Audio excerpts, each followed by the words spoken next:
Hello, नमस्ते, राधे राधे। आप सभी का मेरे चैनल में बहुत बहुत स्वागत है। मैं हूँ आपकी नई दोस्त हीना। अगर आपने मेरा पिछला वीडियो देखा है तो फिर वहाँ पे मैंने भगवद गीता का चैप्टर नंबर 1 टेक्स्ट नंबर 30 और 31 किया हुआ है। तो आज के पोर्शन में आएगा टेक्स्ट नंबर 32 और नंबर 33। तो श्लोक शुरू करने से पहले हम लोग प्रेयर करते हैं। ओम तत्सत। ओम नमो भगवते वासुदेवाय। ओम श्री गुरुवे नमः। तो फिर अभी शुरू करते हैं हम लोग हमारा संस्कृत श्लोक। किंग नो राज्य नो गोविंदो किंग भुगोय जीविते नो भा।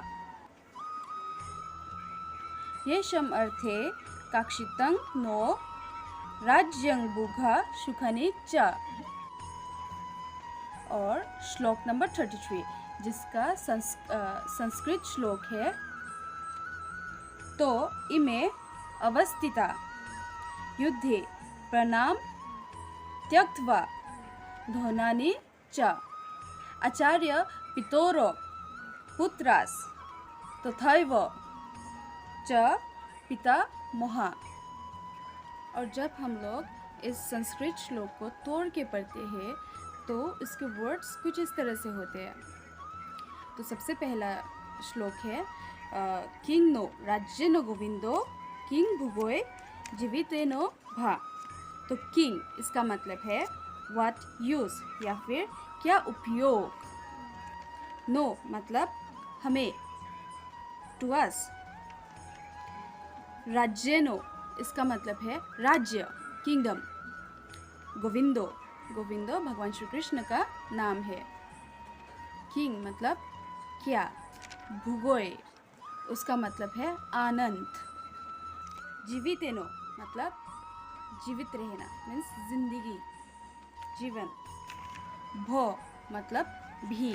और जब हम लोग सबसे पहला लाइन जो कि है किंग नो राज्य नो गोविंदो किंग भुगोय जीवितेनो भा, जब हम लोग इसका हिंदी ट्रांसलेशन पढ़ते हैं, सिर्फ उसी लाइन का जब हम लोग हिंदी ट्रांसलेशन पढ़ते हैं तो फिर उसका हिंदी ट्रांसलेशन कुछ इस तरह से होता है। हे गोविंदो ऐसा राज्य हमारे किस काम का और ऐसा सुख किस काम की। और जब हम लोग इसका इंग्लिश ट्रांसलेशन पढ़ते हैं तो फिर इसका इंग्लिश ट्रांसलेशन कुछ इस तरह से है। O Govinda what is the use of this kingdom and living in enjoyment to us. और इसका जो सेकंड लाइन है जो है येसम अर्थे कांक्षितं नो राज्य भुगः सुखनि च। तो जब हम लोग इसके श्लोक को तोड़ के पढ़ते हैं तो फिर इसके श्लोक के मतलब कुछ इस तरह से है। यशम इसका मतलब है किसके किसके। और अर्थे मतलब किसके खातिर। कांक्षितम मतलब चाहना या फिर इच्छा डिज़ायर। नो मतलब हमें। राज्य मतलब राज्य किंगडम। भुगह मतलब भोग। सुखनी मतलब सुख। च मतलब भी। तो लाइन नंबर 2 जो कि फर्स्ट श्लोक का 2 लाइन होते हैं। पर श्लोक देयर आर 2 लाइन्स। हर एक श्लोक में 2 लाइन होते हैं। तो जो सेकंड वाला लाइन है उसको जब हम लोग हिंदी में पढ़ते हैं तो फिर उसका मतलब कुछ इस तरह से है। आखिर जिनके खातिर हम ये राज्य सुख दुख की चाह करते हैं। और इसका इंग्लिश ट्रांसलेशन कुछ इस तरह से है। For whose sake we desire the kingdom, material enjoyment and all happiness। तो अभी है श्लोक नंबर 33। तो उसका फर्स्ट लाइन है फर्स्ट लाइन है उसका श्लोक है तो इमे अवस्थिता युद्धे प्राणाम त्यक्त्वा धनानि च। तो जब इस श्लोक को हम लोग तोड़ के पढ़ते हैं तो फिर इसके मतलब कुछ इस तरह से है। तो इसका मतलब है उन सभी को। इमे इसका मतलब है इस इन। अवस्थिता मतलब उपस्थित। युद्धे मतलब युद्ध। प्राणाम इसका मतलब है जीवन या फिर अपने अपने लाइव्स। त्यक्त्वा इसका मतलब है त्याग, त्याग कर रहे हैं। धनानि मतलब रिचेस मीन्स उनके सारे धन।